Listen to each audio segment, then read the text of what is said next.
خدائے قدوس نے اپنے کلام کو دنیا انسانیت کی ہدایت اور نصیحت کے لیے اس عالم وجود کے اندر بھیجا۔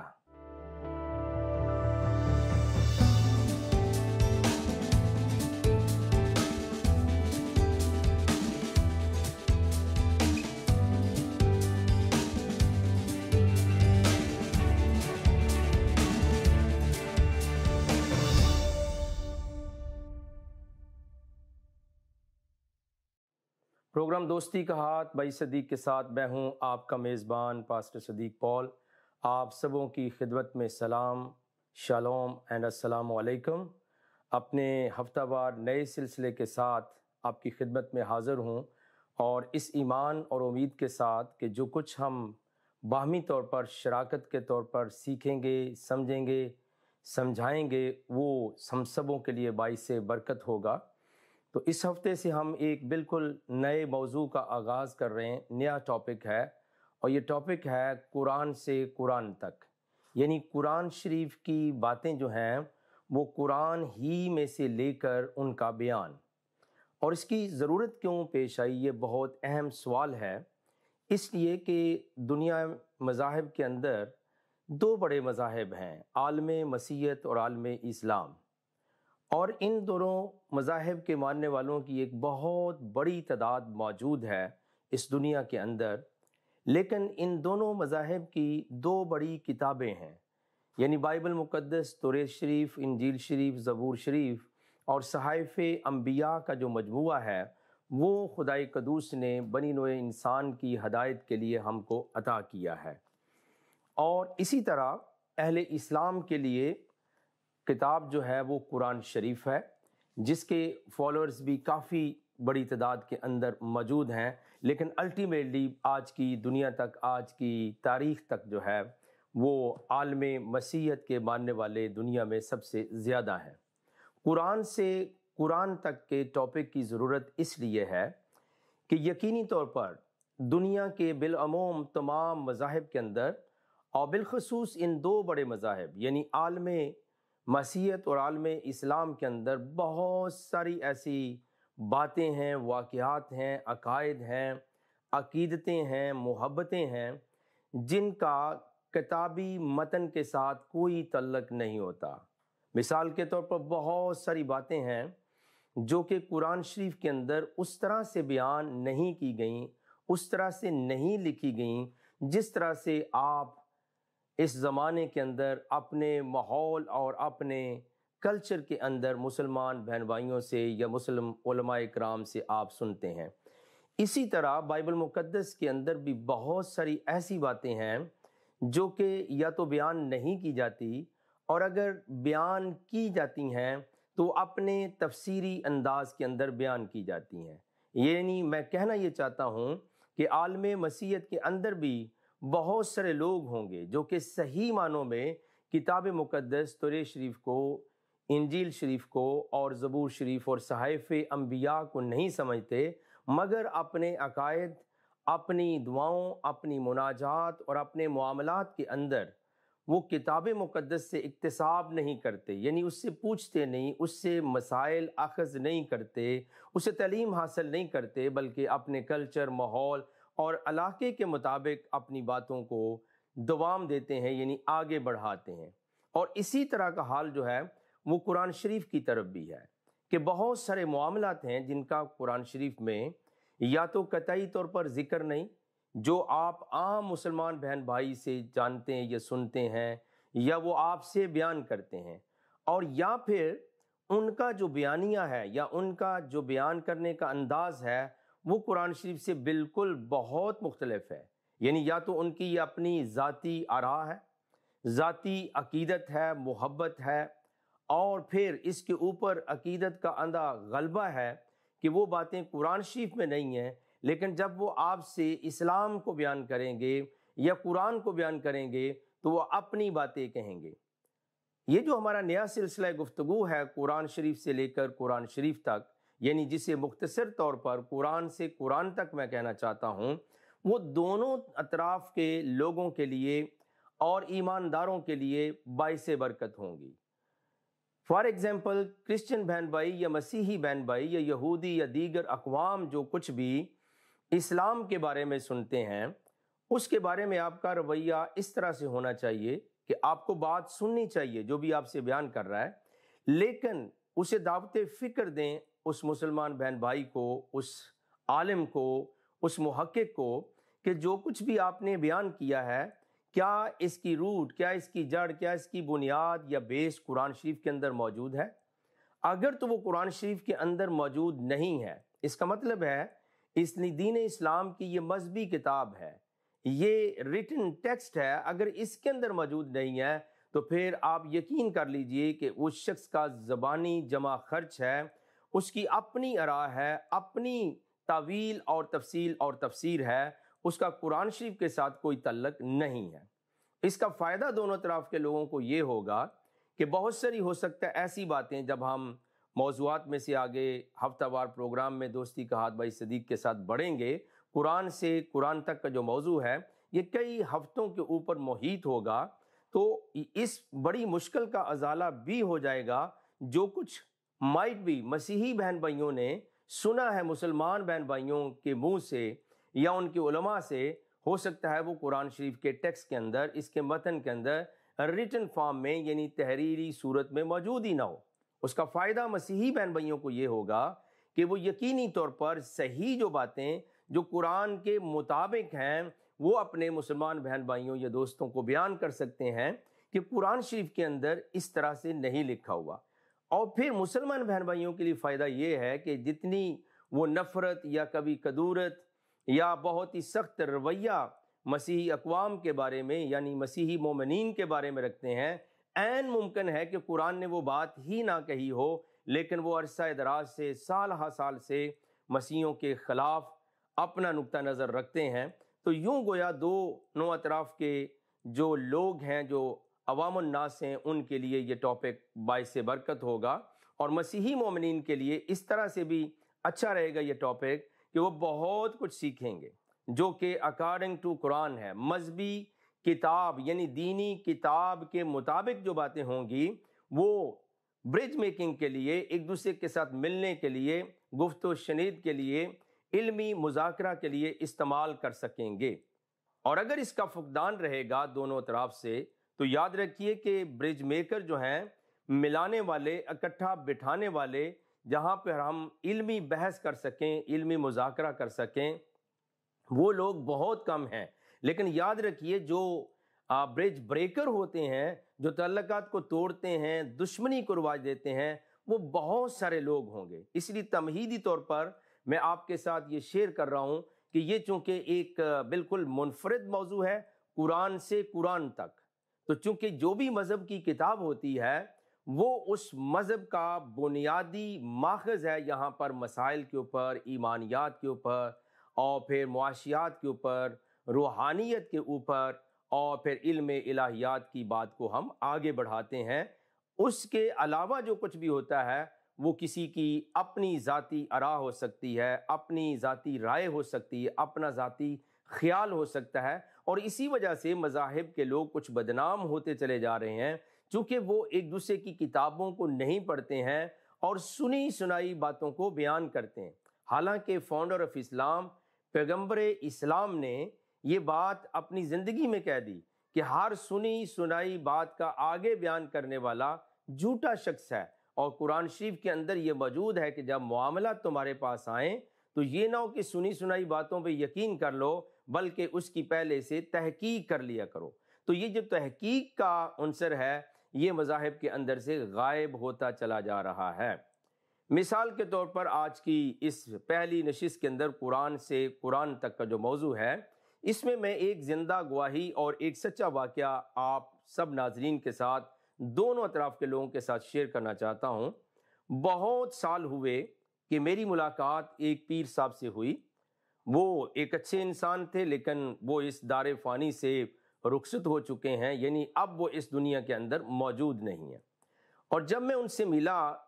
اور چائے پانی کے بعد ہماری گفتگو آگے بڑھی تو بڑی حیران کن بات انہوں نے میرے ساتھ کی، کیونکہ وہ مجھے جانتے تھے۔ وہ کہنے لگے، صدیق بھائی ایک بات تو انجیل شریف کے اندر لکھی ہوئی ہے اور وہ بڑی حیران کن بات ہے. میں نے کہا جی آپ بیان کیجئے.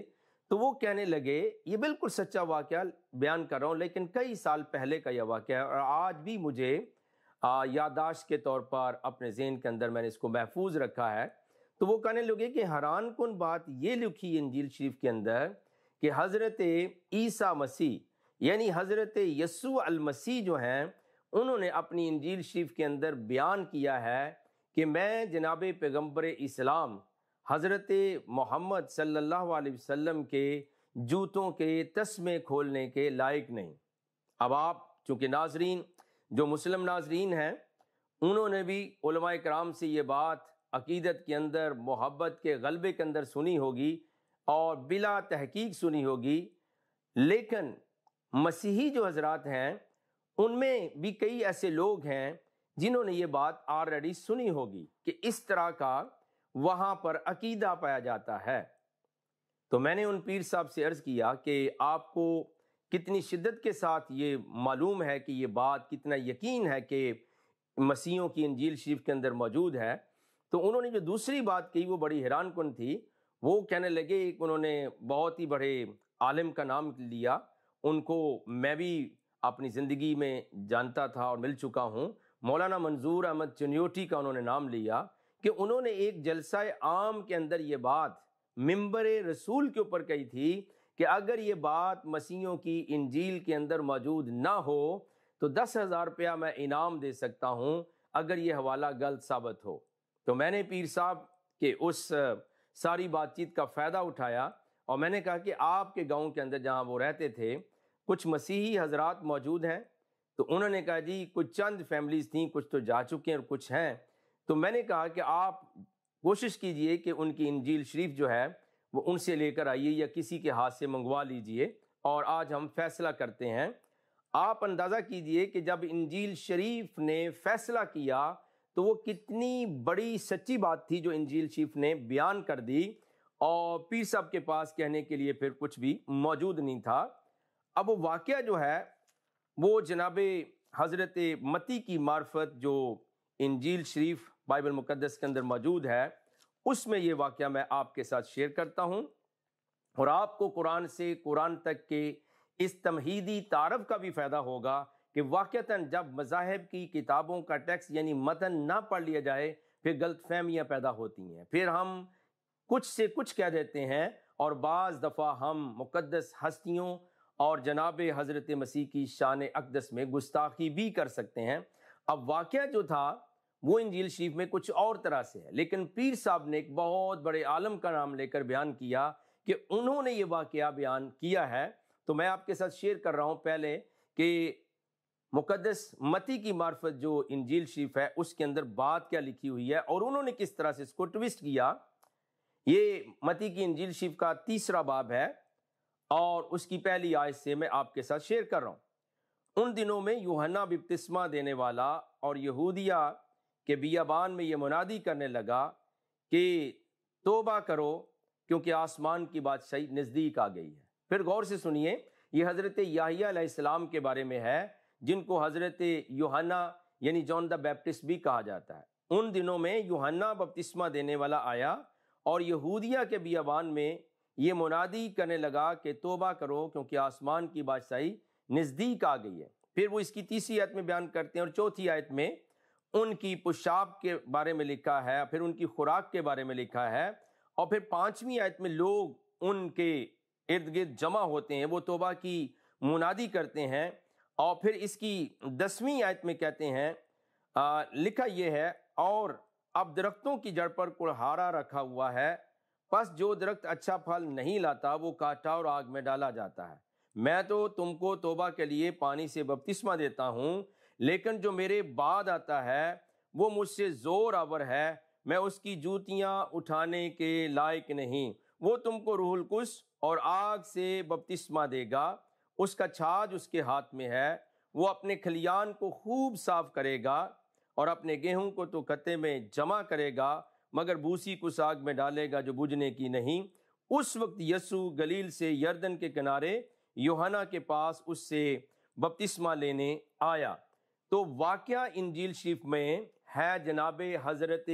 یحییٰ علیہ الصلاۃ والسلام نے یہ تعریفی کلمات یا گواہی کے طور پر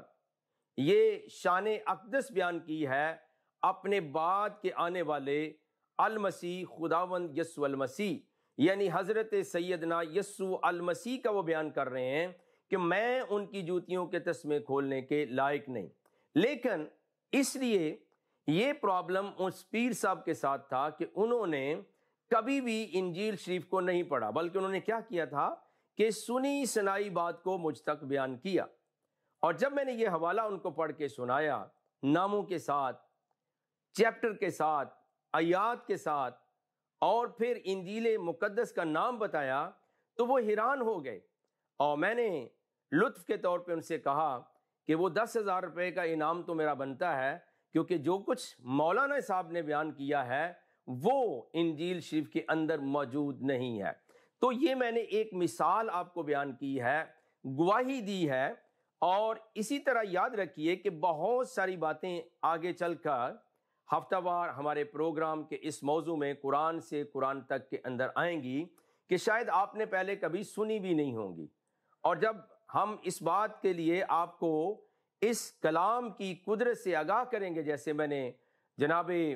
مقدس متی کی معرفت انجیلی بیان آپ کے ساتھ شیئر کیا ہے، تو پھر بہت سارے مشکلات کا جواب آپ کو مل جائے گا، سوالوں کے جواب آپ کو مل جائیں گے کہ یہ تو واقعتاً اس طرح نہیں ہے، اور یہ کیوں کر ایسا رویہ پیدا ہو رہا ہے۔ اس لیے کہ ہم سنی سنائی باتوں کو بیان کرتے ہیں اور کتابوں کو ہم نہیں پڑھتے ہیں۔ جب تک ہم کتابوں کو نہیں پڑھتے ہیں تو یاد رکھیے پھر ہم کسی سے بات نہیں کر سکتے ہیں۔ اور یہ کتابوں کو پڑھنا اس لیے ضروری ہے تاکہ آپ کے اندر صحت کلامی پائی جائے، آپ کا جو کلام ہے وہ صحت سے خالی نہ ہو، یعنی اس کے اندر جو ہے آپ کے اپنے خیالات نہ ہو، بلکہ اپنی پوری سند کے ساتھ وہ بات کو بیان کر سکیں۔ تو اس لیے ہم نے یہ ایک سلسلہ شروع کیا ہے آج کے اس پروگرام سے قرآن تک کا، یعنی ہم پورے قرآن میں سے، یہ تو میں نہیں کہتا کہ ہم آیات کے حساب سے ہر آیت کے ساتھ ساتھ گزریں گے، لیکن کوشش یہ ہوگی کہ پورے قرآن شریف میں سے گزرا جائے۔ اسی لیے ہم نے آج کے ابتدائی پروگرام میں آپ سے عرض کیا ناظرین سے کہ یہ تھوڑا لمبا سلسلہ ہوگا، لیکن یہ معاون ہوگا، مددگار ہوگا، مفید ہوگا اور فائدہ مند ہوگا مسلمان بہن بھائیوں کے لیے اور مسیحی بہن بھائیوں اور مومنین کے لیے بھی۔ اور میرا ایمان یہ کہتا ہے کہ اس کے وسیلے سے وہ جو دوریاں ہیں وہ کم ہوں گی، وہ لڑائیاں اور جھگڑے کم ہوں گے، وہ شدت اور گستاخی اور ایک دوسرے کے اوپر الزام لگانا اور پھر ایک دوسرے سے دور ہو جانا، اس کا کلا کما ہوگا۔ لیکن آپ تب تک ان باتوں کو اپنے اندر نہیں اتار سکتے ہیں جب تک آپ صحیح طریقے سے پوری توجہ کے ساتھ ان باتوں کو نہیں سنتے ہیں۔ ہمارا جو سلسلہ گفتگو ہے قرآن سے قرآن تک، وہ سورہ البقرہ سے ہم شروع کر رہے ہیں، یعنی دوسری سورہ سے ہم شروع کر رہے ہیں۔ لیکن آپ یہ سوچ سکتے ہیں کہ پہلی سورت جو سورہ فاتحہ ہے، جس کو سورہ الحمد بھی کہا جاتا ہے اور اس کے کئی اور نام ہیں، اس سے کیوں آپ نے آغاز نہیں کیا؟ تو اسی ہمارے دوستی کے ہاتھ بھائی صدیق کے ساتھ کہ دیگر جو پروگرام ہیں ان میں ایک پروگرام ہم نے کیا تھا اور اس کی کئی اقساط موجود ہیں، کئی ایپیسوڈز ہیں اس کی، اور اس کا نام ہے صراط مستقیم اور اہل انعام۔ اور یہ آپ کو ہمارے ٹی وی ویب سائٹ سے آپ کو مل سکتا ہے۔ آپ جب وہاں پر جائیں گے تو آپ زندگی.tv.com کو کلک کرتے ہیں اور پھر دوستی کا ہاتھ بھائی صدیق کے ساتھ، اور اس میں متعدد بار میں نے یہ ریکارڈنگ کرائی ہے اور یہ معاملہ آپ کے ساتھ شیئر کیا تھا ماضی میں، صراط مستقیم اور اہل انعام۔ تو سورہ فاتحہ بیسیکلی جو پہلی سورہ آف دا قرآن ہے وہ ہمارا موضوع تھا، اور جن ناظرین نے وہ پروگرام نہیں دیکھا ہے وہ ضرور دیکھیں۔ اس لیے ہم نے یہ کوشش کی کہ ہم دوسری سورت سے اس کا آغاز کرتے ہیں، کیونکہ ورنہ پھر اور زیادہ ٹائم ہمیں درکار ہونا چاہیے اور یہ ٹائم کا ضیاع بھی ہوگا۔ ہم نہیں چاہتے کہ ہم ناظرین کے قیمتی وقت کو ضائع کریں، بلکہ ہم دوسری سورت سے اس کا آغاز کر رہے ہیں۔ تو بڑی توجہ کے ساتھ آپ سنیے گا، جو دوسری سورہ آف دا قرآن ہے اس کو بیسیکلی عرف عام میں جو عربی میں لوگ جانتے ہیں البقرہ، لیکن اس کا انگلش ترجمہ بھی جو انگلش پڑھنے والے اور سمجھنے والے لوگ ہیں وہ اس کا ترجمہ کرتے ہیں دا کو، لیکن جو اردو ناظرین یا قارئین ہیں، پڑھنے والے یا دیکھنے والے، انہوں نے بہت کم سنا ہوگا کہ اس سورت کا ایک نام گائے بھی ہے۔ یعنی جب ہم البقرہ کہتے ہیں، البقر کہتے ہیں تو یہ عربی ہے، اور پھر دا کو کہتے ہیں تو یہ انگریزی ہے جو انگلش ہے۔ لیکن چونکہ دوستی کا ہاتھ بھائی صدیق کے ساتھ پروگرام جو ہے یہ پوری اقوام کے لیے، ساری دنیا کے لیے ہے، لیکن بالخصوص اردو سپیکر، پنجابی سمجھنے والے، پاکستان کے لوگ، انڈیا کے لوگ، برما کے لوگ، نیپال کے لوگ بھی، وہاں بھی، اور بنگلہ دیش کے حصوں کے اندر بھی اردو سمجھی جاتی ہے، اور دنیا کے کئی اور ممالک کے اندر بھی اردو ناظرین جو ہیں وہ موجود ہیں۔ ان کے لیے آج میں یہ تصحیح کرتا ہوں، کوریکشن کرتا ہوں، اور علمی اضافت بھی ہے کہ اس سورت کا نام گائے ہے۔ بیسیکلی یہ گائے کے نام سے کیوں معصوم ہے، اس کا ہم جب آگے جائیں گے سورہ البقرہ میں تو اس کا تذکرہ یقیناً آئے گا، اور پھر ہم اس کو جو ہے وہ ریلیٹ کریں گے بائبل مقدس کے ساتھ، کہ جن گائے کا بیان قرآن شریف میں ہوا ہے اور جس کے نام سے یہ سورت منسوب ہے، اور یہ قرآن شریف کی طویل ترین سورہ ہے، یعنی سب سے بڑی سورہ ہے قرآن شریف کی سورہ البقرہ، اور جس کو انگلش میں دا کو اور اردو میں گائے کہا جاتا ہے۔ اب اردو میں گائے کیوں کہا جاتا ہے؟ اس لیے کہ البقرہ عربی کے اندر یہ نام موجود ہے، اور لیکن یہ بیان کیوں نہیں کیا جاتا، مجھے اس کی آج تک سمجھ نہیں آئی ہے کہ علماء کرام کو جس زبان سے وہ مخاطب ہیں، یعنی جن لوگوں سے وہ مخاطب ہیں، انہی کی زبان میں بات کرنی چاہیے، اور یہ سنت خداوندی ہے، یعنی خدا کا طریقہ بھی یہ ہے، سنت الہیہ بھی یہ ہے کہ وہ جن لوگوں سے بھی کلام کرتا ہے انہی کی زبان کے اندر اپنے نبیوں کو، پیغمبروں کو مبعوث کرتا ہے، بھیجتا ہے تاکہ اس کا پیغام سمجھا جائے۔ لیکن یہ صرف ایک سورہ نہیں ہے جو اینیمل کے نام پہ ہے، جو پرندوں کے نام پہ ہے، جو کسی اور کے نام پہ ہے، بلکہ یاد رکھیے چیونٹی کے نام پہ، جس کو ہم اشراط الارض کہتے ہیں، بلکہ اور صورتیں بھی آگے قرآن شریف کے اندر آئیں گی کہ ان کے نام الہی نہیں ہیں بلکہ دنیاوی نام ہے، دنیاوی نام ہے، اور ان میں سے یہ دوسری سورہ ہے جس کو آج کے بعد آپ 3 طریقوں سے اس کے نام کو جان سکتے ہیں: البقرہ عربی کے اندر، اور پھر دا کو انگلش کے اندر، اور اردو کے اندر سورہ گائے۔ لیکن میں آپ کو محتاط مشورہ دیتا ہوں کہ عین ممکن ہے کہ جن مسلمان بہن بھائیوں یا علماء کرام نے اس بات کو، اس حقیقت کو قبول نہیں کیا کہ اس کا نام گائے بھی ہے، تو وہ شاید ہو سکتا ہے آپ سے ناراض ہوں، لیکن آپ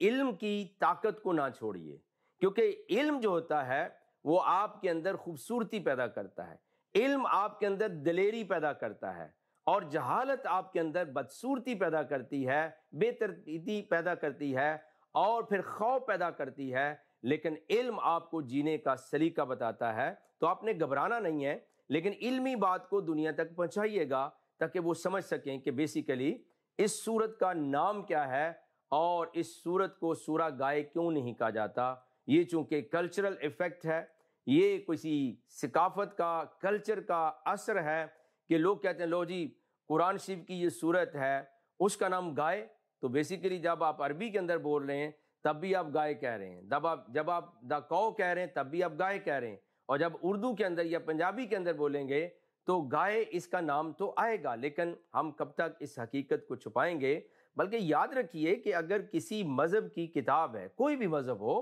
وہ کیوں ہے، مذہبی کتاب کیوں ہے؟ کیونکہ اس مذہب کے ماننے والوں کو وہ ایک راہ بتاتی ہے، اور اگر اس کی سورت کے میننگ کو آپ چھپا رہے ہیں تو وہ آگے کیسے چلیں گے؟ ان کو ساری عمر نہیں پتا ہوگا۔ اور مسیحی ناظرین کے لیے، مومنین کے لیے، بہن بھائیوں کے لیے میری درخواست یہ ہے،